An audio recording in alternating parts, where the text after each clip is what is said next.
Bonjour, pour cette nouvelle vidéo, je vais vous entretenir du passé, de l'Égypte antique et des liens qu'elle a eus avec les aides des étoiles.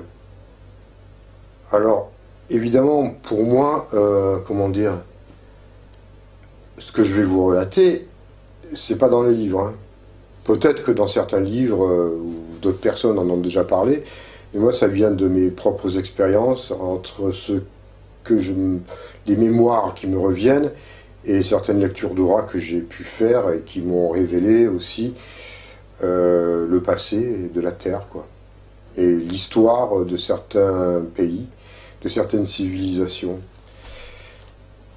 Alors, l'Égypte, c'est quand même quelque chose d'étonnant. Enfin, vous voyez, hein, les constructions qu'il y a, c'est faramineux, quoi.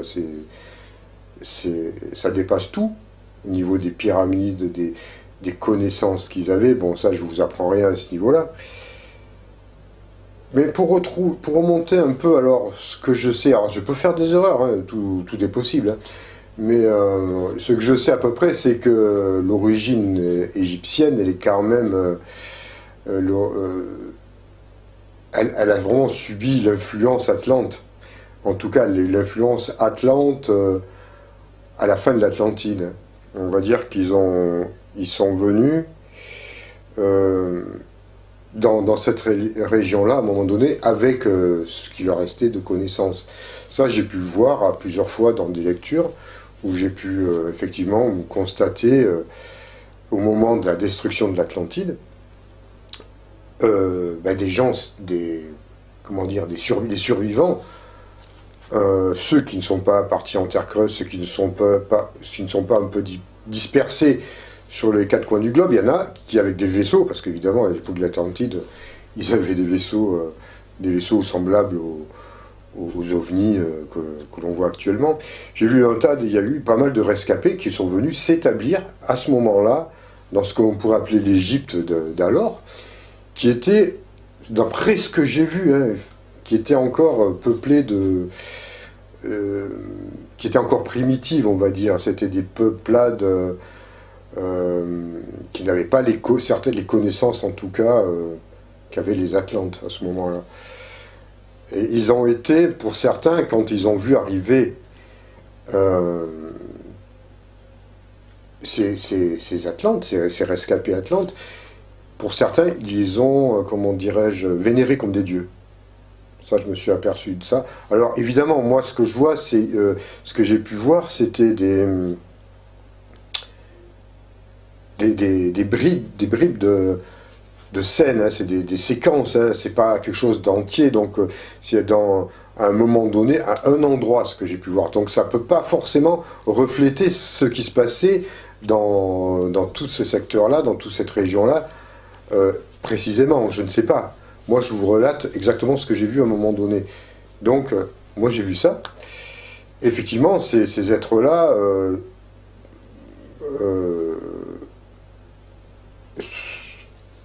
non. Ce coup-ci, ils ont quand même apporté une partie de leurs connaissances pour soigner, entre autres les fameux soins esséniens qui venaient de l'Atlantide.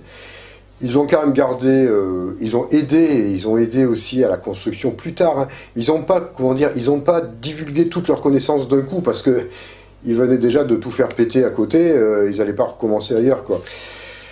Donc, et d'ailleurs, la destruction de l'Atlantide a eu quand même des répercussions à l'échelon mondial, il ne faut pas rêver non plus, hein. Bon, et pour ceux qui veulent me poser la question, mais l'Atlantide c'était où? Ben, l'Atlantide c'était en plein milieu de l'océan Atlantique, d'où le nom de Atlante pour l'océan Atlantique. C'est pas pour rien, c'est pas en Méditerranée, hein. Pour ceux qui veulent chercher, n'allez pas en Méditerranée, vous ne trouverez jamais l'Atlantide. L'Atlantide, l'océan porte le nom de l'Atlantide, Atlantique, Atlante. Donc c'est en plein milieu. Mais un jour, on retrouvera, si ça n'a pas déjà été fait, mais pas occulté, des vestiges de l'Atlantide. Donc là, j'ai vu ça, donc bon là, j'étais parti un peu sur l'Atlantide, mais l'Égypte, à ce moment-là, c'était il y a quand même plus de 12 000 ans, hein. Donc il y a eu un apport de connaissances atlantes. Alors je ne peux pas vous faire une chronologie exacte des événements et de l'évolution de l'Égypte, parce que je ne suis pas encore au courant de tout, je n'ai pas tout exploré. Mais on va dire, on va remonter un peu dans les premières dynasties ou dans les grandes dynasties atlantes de l'époque. Et à un moment donné, effectivement, elle est devenue, l'Égypte, une super civilisation. Alors, assez différente, évidemment, carrément différente même de la nôtre, parce qu'il y avait beaucoup je dirais pas de superstition, mais de magie quand même, d'utilisation de pouvoirs qui avaient, ou on va dire de technologie ou de science, qui avait été un peu, je sais pas comment dire, c'est une histoire je sais pas comment vous dire ça. Si on compare nos civilisations, on va y mettre nos parts de croyances, nos parts de mythologie, nos parts de symbolisme. Donc la symbolique égyptienne de l'époque, c'était quand même très différent de ce que nous on connaît actuellement. Et même de ce que l'on connaît de l'Égypte par rapport aux études archéologiques. Bien que ça y ressemble, hein, mais on peut comprendre différemment les choses. C'est-à-dire qu'ils avaient, à une certaine époque, l'Égypte avait des relations avec des êtres des étoiles. Alors, des êtres, comment dire, qui étaient humanoïdes ou moins humanoïdes. On parle, vous savez, on parle des aviaires, là, en ce moment, là. Des êtres oiseaux, mais ça c'était vrai, ces êtres oiseaux, ou ces êtres... ils étaient réellement comme ça, ou des êtres à tête de chat, j'en ai déjà parlé, hein. Enfin, de félins en tout cas, je les ai vus, ces êtres-là. J'étais en contact avec eux. Donc c'était vrai. Après, bon, à ce moment-là, ils avaient vraiment des relations privilégiées, surtout au niveau des pharaons de l'époque, des premières dynasties, ou des dynasties peut-être... Moi je pense que c'est entre... Oh, c'est compliqué à situer dans le temps, ça. C'est entre l'âge d'or de l'Égypte et la fin de la période un peu archaïque de l'Égypte antique, on va dire. Il y a eu vraiment des grands contacts, mais il y a déjà eu des contacts avant, mais après il a fallu le temps qu'elle évolue. Donc quand elle a évolué, il y a eu ces contacts avec ces êtres-là qui leur ont apporté beaucoup de sagesse, beaucoup de spiritualité. Et il y a eu aussi beaucoup d'expériences déjà, vous allez me dire, d'hybridation. Alors ça, j'ai pu le constater, j'ai pu le voir. Si vous voulez, à un moment donné, les pharaons, les rois égyptiens, la classe, le clergé, tous ces êtres un peu haut placés, voulaient leur ressembler. Et ils ont voulu s'hybrider, alors s'unir. C'était pas des unions comme on peut le concevoir sur Terre. C'était vraiment à un niveau biologique, au niveau génétique qu'ils ont voulu ressembler. Donc ça a donné quand même des fois des choses assez surprenantes, hein. Pas forcément viables. Il y a eu des pactes de passé, il y a eu des échanges qui ont été comment dire, réalisés avec ces êtres-là. Et ça a donné des fois un peu quelque chose d'un peu surréaliste, quoi. Qui a valu aussi, comment dire,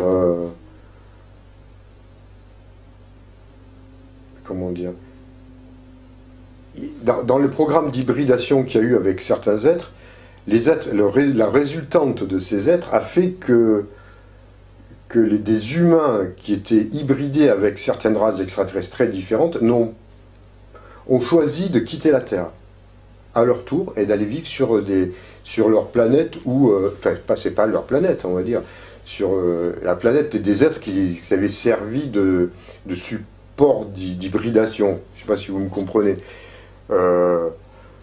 Ils font des expériences, ils commencent à leur ressembler beaucoup, ils ressemblent de moins en moins à des humains. Qu'est-ce qu'ils font? Ils vont vivre sur d'autres planètes, ils supportent plus. Mais c'était à un niveau aussi de l'évolution, hein.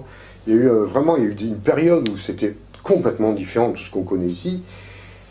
Il y a peut-être eu aussi, ça faisait peut-être partie d'un plan cosmique pour certains êtres en tout cas, de passer par un cheminement comme ça, une évolution, à travers des expériences répétées d'hybridation qui a fini par donner une race complètement différente qui ne pouvait plus rester sur Terre. Après, je ne sais pas si elle a été viable, je ne sais pas ce que ça a donné, parce qu'on connaît un peu dans la mythologie, on retrouve des fois des histoires comme ça où les géants se sont unis aux femmes, ça a donné des choses un peu bizarres, enfin, il y a eu des guerres, enfin, il y a eu tout un tas de trucs comme ça, il y a eu enfin, bon. Moi, c'est ce que je vois, ce que j'ai vu, en tout cas à un moment donné, et ce qui donne aussi parfois quand même aussi des incarnations actuelles de ces êtres-là. C'est assez curieux à voir aussi, assez surprenant d'ailleurs quand on a affaire à eux, parce que on se rend compte quand même que ils utilisaient, si vous voulez, à la fois une technologie extraordinaire et en même temps ce qu'on pourrait parler d'actes magiques. Alors je dis pas de l'acte magique, magie noire ou quoi que ce soit, mais où ils utilisent des forces avec des protocoles et des rituels que je ne connais pas, qui nous dépassent, qui ont été totalement oubliés, qui ont totalement disparu de la planète Terre. Hein. Mais ça donnait une combinaison assez surprenante entre de l'ésotérisme et de la science, quoi. Voilà, c'était quelque chose, un mélange assez curieux, et ça marchait. Et le problème, enfin le problème, si le problème il y a, c'est que ces êtres-là, au fil de leur incarnation, au cours de milliers d'incarnations, peut-être de vie, ils sont toujours porteurs de ces manipulations et de ces actes.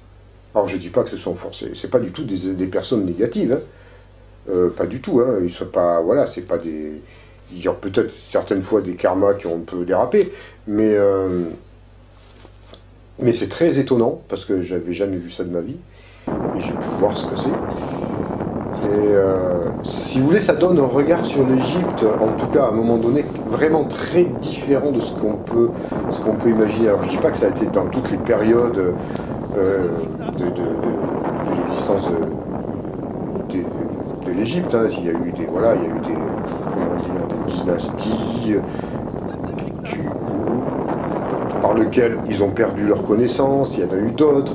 Mais si vous voulez, si on prend par exemple la fin de l'Égypte, au début de l'Égypte, il n'y a pas grand-chose. On voit, il y a des similitudes au niveau peut-être un peu des représentations, mais fondamentalement c'est complètement différent. Ça a vraiment évolué, mais du tout au tout. Après, c'est normal, ça s'est échelonné sur des centaines et des centaines d'années. Donc on ne peut pas être semblable, être linéaire et ressembler toujours à ce qu'on a été. C'est comme l'Empire romain. C'est plus simple à vérifier. Si vous prenez la République romaine jusqu'à la fin de l'Empire romain, et que vous regardez l'évolution de la romanité, ça n'avait rien à voir. Ça n'avait rien à voir entre un républicain et un être qui vivait sous Dioclétien ou Constantin et qui était déjà devenu chrétien par exemple. Les mœurs avaient changé, les croyances ont changé, les tenues vestimentaires n'étaient plus les mêmes, la politique n'était plus vraiment la même.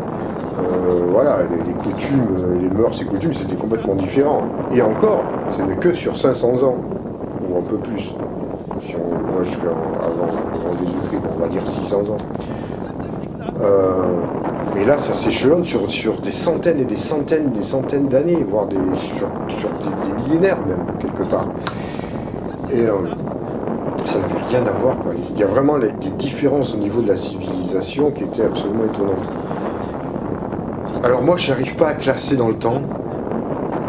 J'ai beaucoup de mal à classer. Si vous me demandez l'âge des pyramides, du sphinx, ces choses-là, je ne peux pas vous dire c'est quelle époque, je n'en sais rien, je ne sais pas. Je ne sais pas faire ça. Moi, je vois, je constate. Ce que je peux vous dire, c'est que le sphinx est effectivement beaucoup plus ancien que ça, qu'on le croit. Beaucoup plus ancien. Je crois qu'il a... je crois qu'il était déjà plus ou moins là à l'époque Atlante. Il y avait des choses comme ça. De toute façon, il y avait de l'eau à cette époque-là. Les pyramides, alors, comme je vous l'ai dit, il y a des plus grandes. Elles ont été construites, ça je vous été reporté, hein, avec l'aide des aides des étoiles, ça je vous l'ai déjà dit. La fonction, vous le connaissez, on connaît à peu près toutes. Et ça c'est assez bateau, je vais dire un peu comme explication, comme explication. Maintenant tout le monde, il suffit un peu de chercher un peu sur internet, vous aurez des explications, sûrement peut-être même plus précises que moi au sujet des pyramides, parce qu'il y en a qui font de très bon boulot à ce sujet-là.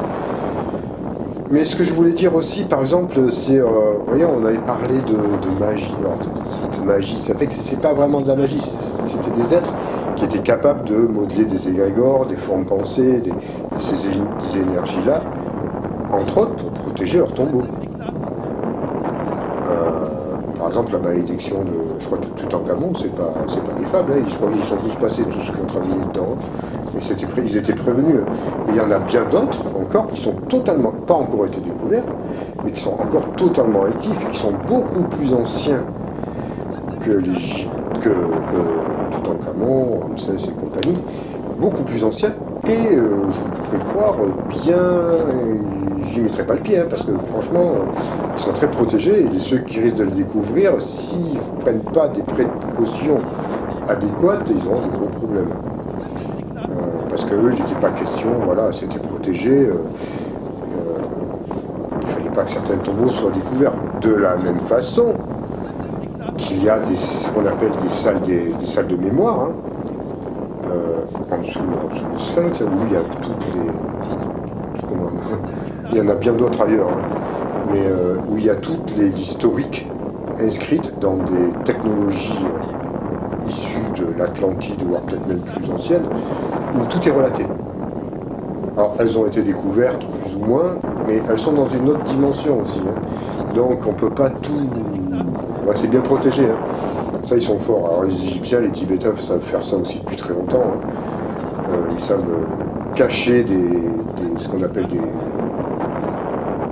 des trésors, ou ce qu'on veut, enfin, quelque chose qu'ils veulent protéger dans des espaces-temps. Donc, on est capable de les d'ouvrir un vortex pour entrer dedans. Enfin bon, je ne vais pas rentrer dans les détails, mais ça, ils sont capables, que ce soit égyptiens, tibétains, ou peut-être même d'autres peuplades ou d'autres peuples.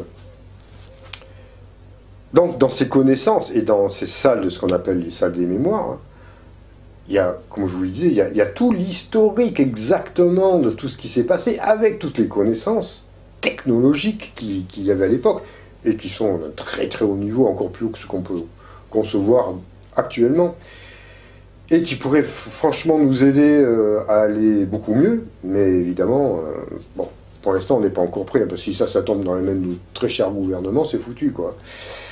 Donc, enfin c'est foutu, ils aimeraient bien, hein, croyez-moi. Pourquoi la Chine elle a investi le Tibet? Parce qu'ils savaient très bien ce qui s'y passait, entre autres, hein.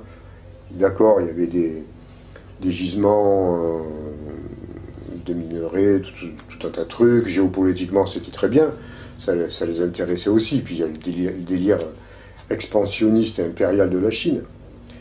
Mais il y avait aussi la volonté de mettre la main sur les cavernes qui se cachent au Tibet, sur les connaissances des Tibétains et du passé de la Terre.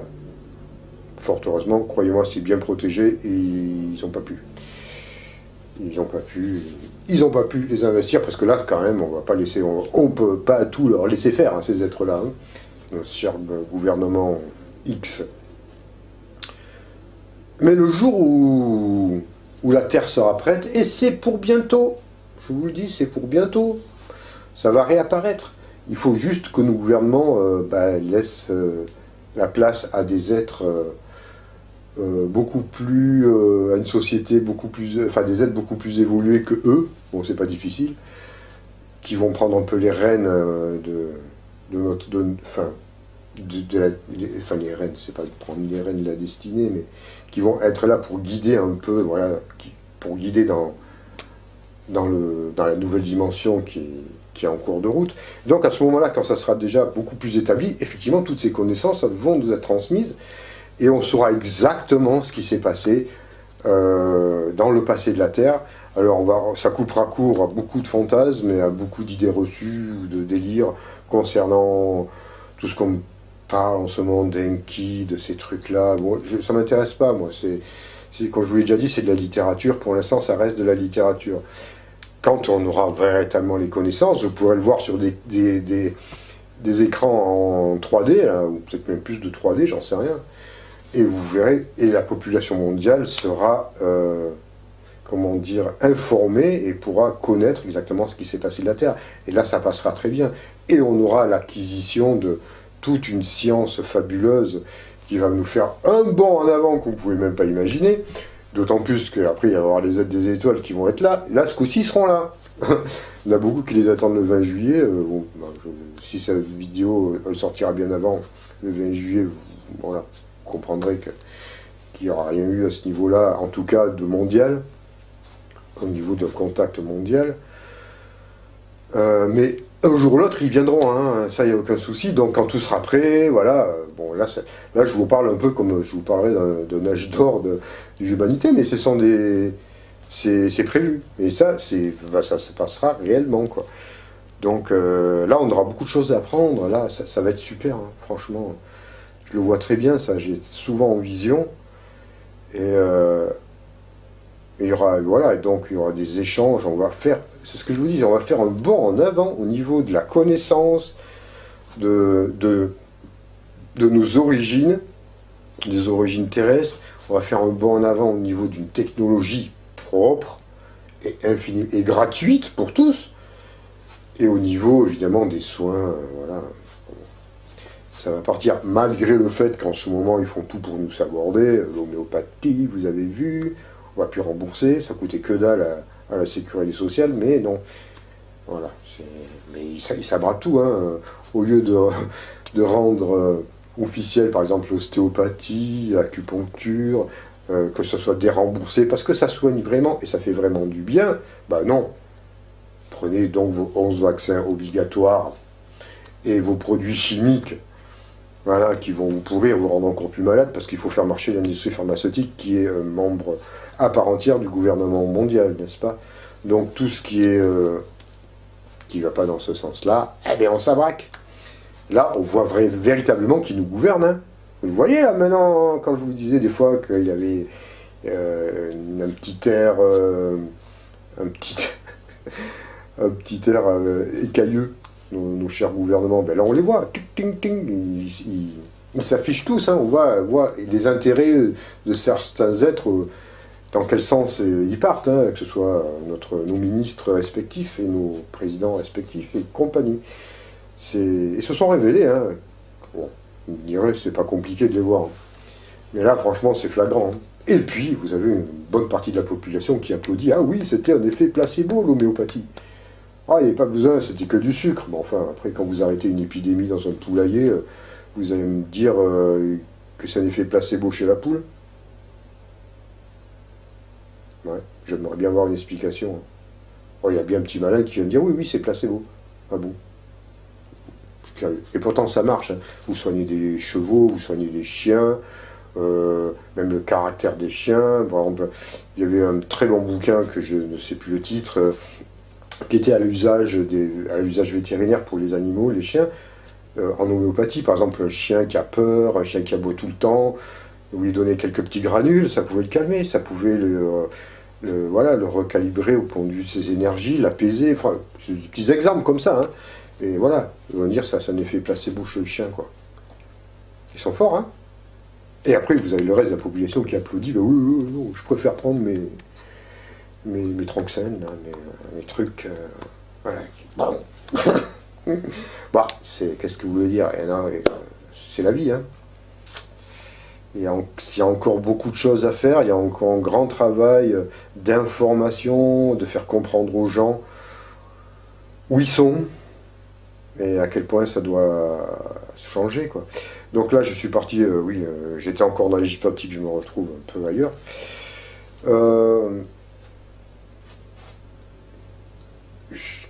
Je ne peux pas vous faire des révélations si surprenantes. Évidemment, il y avait des vaisseaux qui atterrissaient dans le désert, il y a eu des contacts avec les pharaons, après ça a été divinisé, parce qu'il y a eu des embrouilles, on va dire, entre les aides des étoiles et le pouvoir égyptien, donc ça a été coupé. Après, c'est parti en divinité. Ça s'est perdu avec le temps.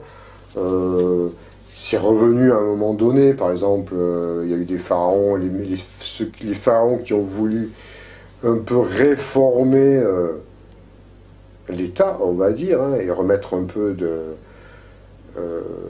la divinité, enfin de la lumière en tout cas, dans la religion. Bon, mais ils ont été éliminés, comme Amenophis IV, là, Akhenaton, bon, le pauvre, il a fait ce qu'il a pu. Bah, il a mal fini, hein. Puis on l'a bien rasé après. Hein. Voilà, et il était en contact aussi avec des êtres, hein, évidemment, des étoiles.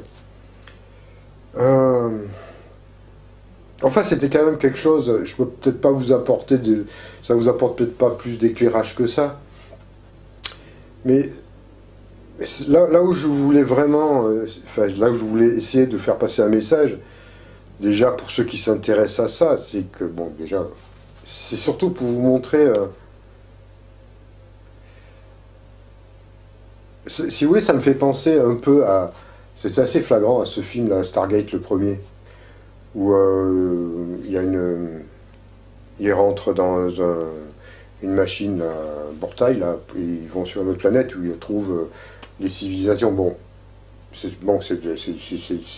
comment dire, c'est de la science-fiction, il n'y a pas grand-chose de vrai là-dedans, enfin, quoique, mais on voit bien le choc de civilisation entre des peuplades un peu primitives et des êtres venant des étoiles.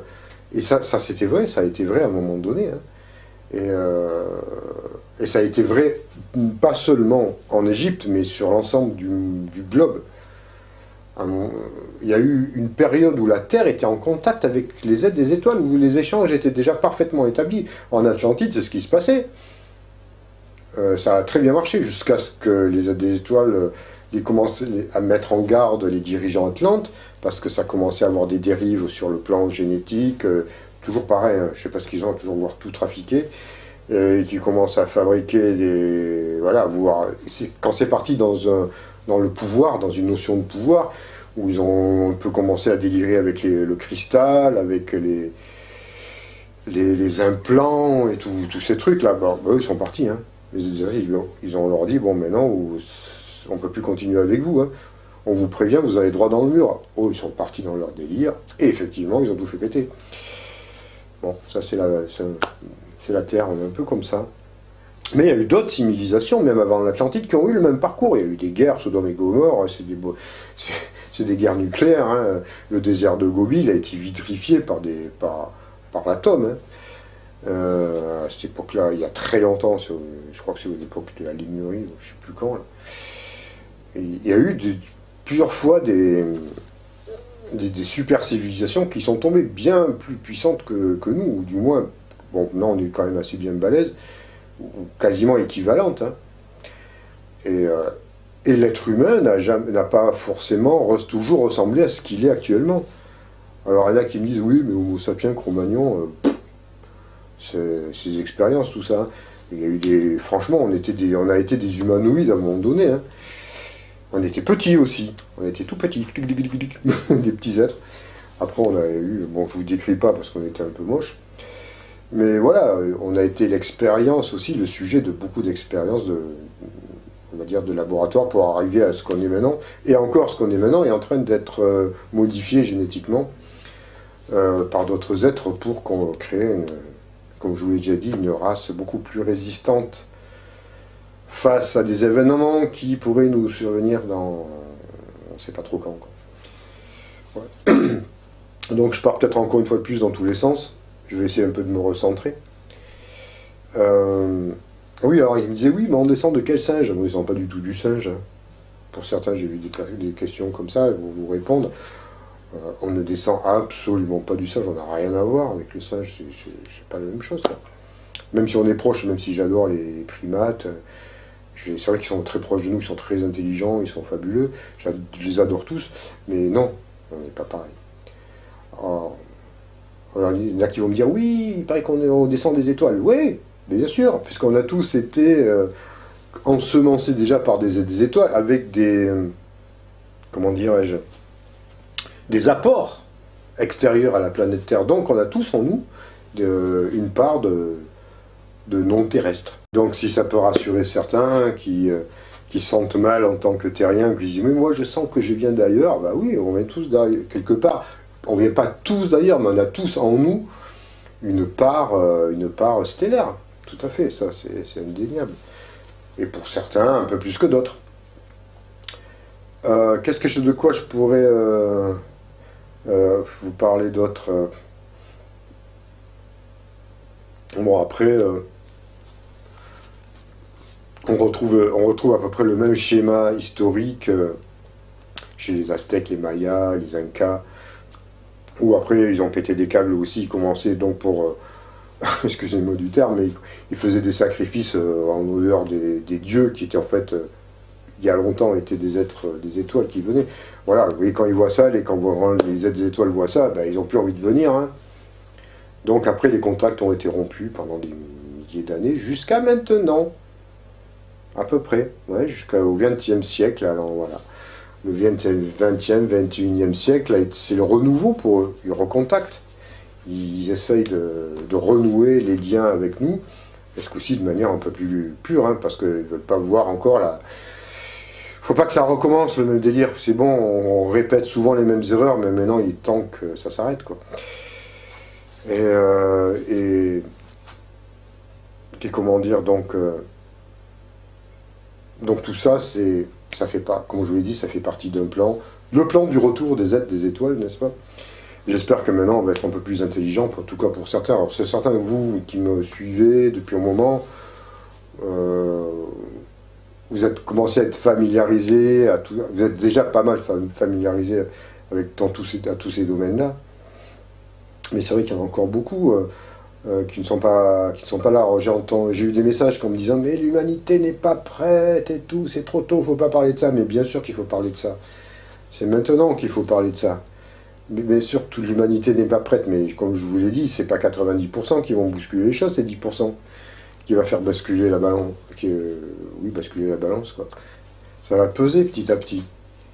Et puis, comme on vous le montre toujours, on vous montre toujours l'aspect, pas l'aspect lumineux de ce qui se passe sur Terre.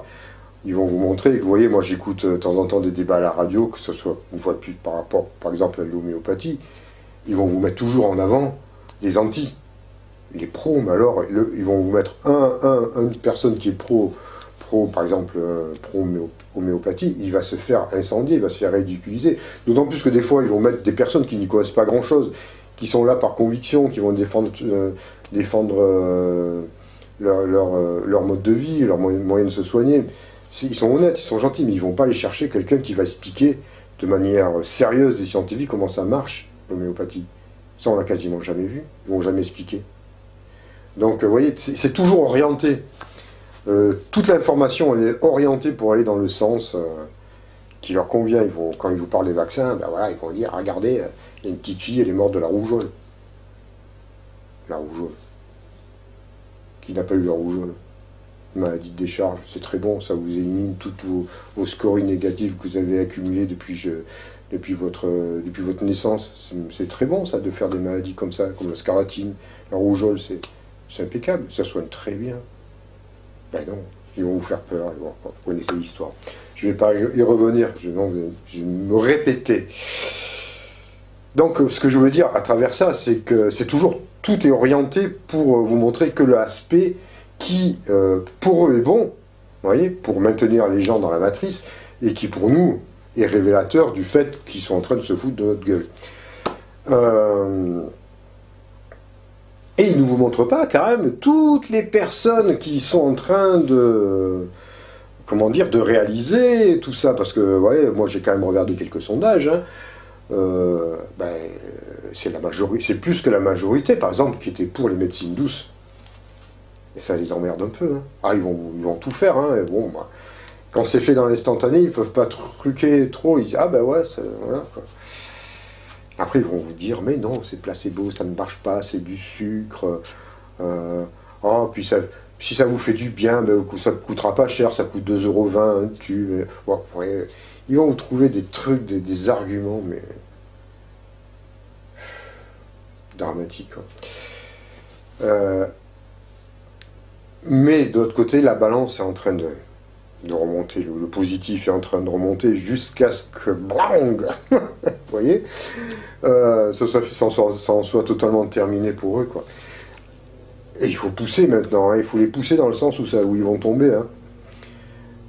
Donc il faut parler, toujours pareil, il faut diffuser, donner notre avis par rapport à tout ça, convaincre, et ça marche, hein, on peut arriver à expliquer aux gens ce qui se passe sur Terre, etc., et que tout est en train de se bousculer, et qui sont nos gouvernements, et à quel point ils nous manipulent.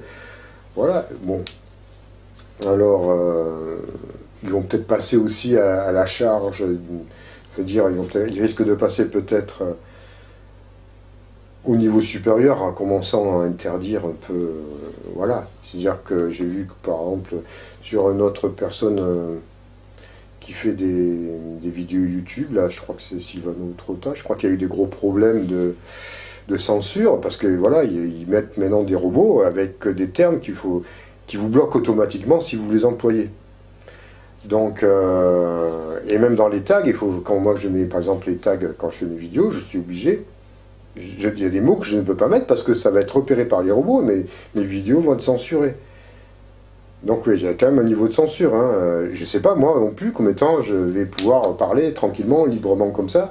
Alors tant que j'arrive à passer à travers les robots, ça va. Mais il faut que je fasse attention. Bon, pour le moment, rassurez-vous, toutes mes vidéos pour l'instant sont sauvegardées sur mon ordi. Si un jour j'étais plus là, ben, j'irai sur Vimeo ou je sais pas où, vous me retrouverez ailleurs. Hein. Ça prendra peut-être un peu de temps, mais vous continuez à chercher parce que je ne compte pas m'arrêter là. Donc je prévois déjà un peu. Et c'est sûr que ça va monter de plus en plus. Hein. Moi, voilà. Vous voyez, moi ils m'ont censuré une vidéo que j'avais faite 2 fois. Hein. Parce que j'avais employé des termes qu'il ne fallait pas employer. Il y a des mots qu'on ne peut pas employer. Je ne vous dirai pas lesquels, devinez. Mais si je l'emploie, ne serait-ce que dans le titre ou dans les tags, bingo, ciao. Alors après, pour s'en sortir, c'est un peu compliqué. Mais voilà, donc on fera attention, hein, on va continuer quand même. Et puis donc moi, je vais vous retrouver bientôt, donc il y a la petite rencontre là qui va se faire au col de Vence. Alors, venez pas à plus de 5000 personnes parce qu'il n'y a pas la place. Donc, non, on devrait être une quinzaine à peu près. Une quinzaine ou une vingtaine, après, on verra. Peu importe, ça fera un grand pique-nique. Puis, je vais vous entretenir après, dans une prochaine vidéo, je vais voir ça parce que c'est très important. Je vais revenir sur le phénomène des abductions et des enlèvements extraterrestres. Parce que je suis en contact, j'en ai déjà reçu quelques-uns d'abductés, et je suis en relation avec une personne qui subit de manière très, très régulière des enlèvements. Et croyez-moi, pour elle, c'est pas facile du tout, c'est même une épreuve comme on ne pouvait pas l'imaginer. Donc je vais quand même dans une prochaine vidéo revenir là-dessus. Peut-être qu'elle témoignera de façon probablement anonyme. Et je vais voir aussi de mon côté les genres de protocoles que l'on peut faire pour essayer de mettre un terme à ces enlèvements. Alors pour l'instant, j'en suis au même protocole que ce qui est connu, que ce que pratique par exemple le CERO, qui est présidé par Myriam Belmire. On est exactement la même longueur d'onde, hein, je me retrouve totalement dans ce qu'elle fait. C'est exactement ça. Moi, je vais voir de mon côté si je peux trouver quelque chose d'autre. C'est pas évident parce que apparemment, beaucoup de personnes viennent vers moi par rapport à ça, donc je suppose qu'il m'est demandé quand même que j'agisse à travers ça, personnellement. Évidemment, c'est des domaines que je connais, je connais ça depuis 30 ans, quoi, plus. Mais je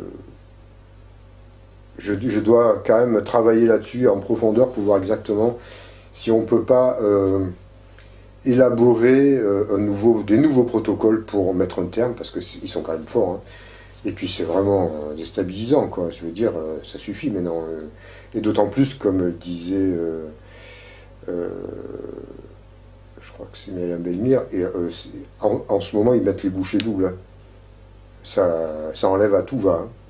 Ça abduque à tout va. Pour les personnes qui sont déjà régulièrement abduquées, c'est exponentiel. Ils enlèvent tous les 2 jours, tous les 3 jours, et en grand nombre, hein. Rien qu'en France, hein. Et je ne vous parle pas des autres pays comme le Québec, n'est-ce pas, une fois de plus, parce que vous êtes quand même aux premières loges là-bas aussi. Mais partout dans le monde, hein. Il ne faut pas croire qu'il y a... Voilà. Donc je ne sais pas trop ce qui se passe de leur côté. Ils ont l'air d'être très très pressés, d'être besoin de... S'ils mettent les bouchées doubles comme ça, c'est qu'ils ont un sentiment d'urgence. Et quand on va vite comme ça, il y a peut-être aussi une forme de gravité de leur côté. Donc peut-être quelque chose qui... peut-être une peur, là. Je ne sais pas trop ce qui se passe. Donc je vais me renseigner, moi, de mon côté, avec ceux de là-haut, là, qui sont, comment dire, positifs, voir ce que je dois faire, parce que je suis un peu, entre guillemets, un peu pris de court, je ne m'y attendais pas, à vous devoir jouer un rôle précisément par rapport aux abduqués, parce que moi, je vois qu'il y avait quelque chose comme ça, j'ai renvoyé sur des personnes qui sont que j'estimais plus habilitées que moi, et apparemment, non, ça serait à moi de faire quelque chose aussi, quand les gens, en tout cas, viennent vers moi. Donc, il va falloir que je me mette, comment dire, que je me fasse quelques mises à jour à ce niveau-là, me concernant, parce que, ça, voilà, moi, je n'ai pas fait, comment dire,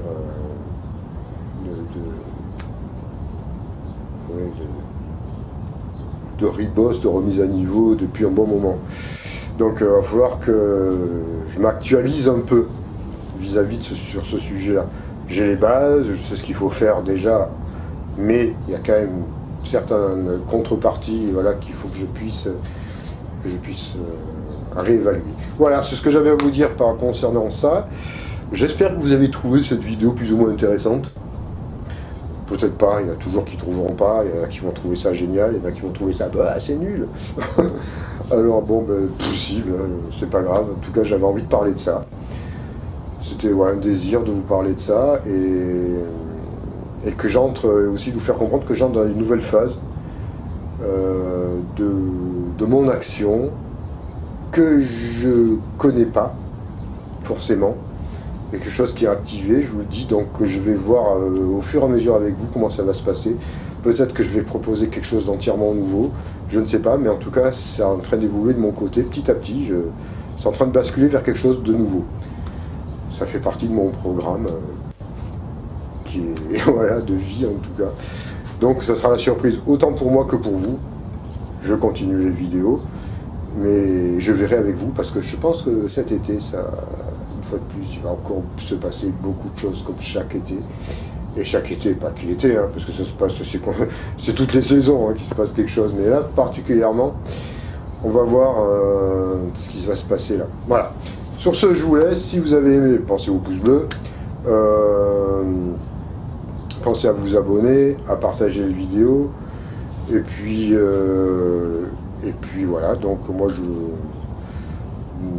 je vous retrouve très bientôt.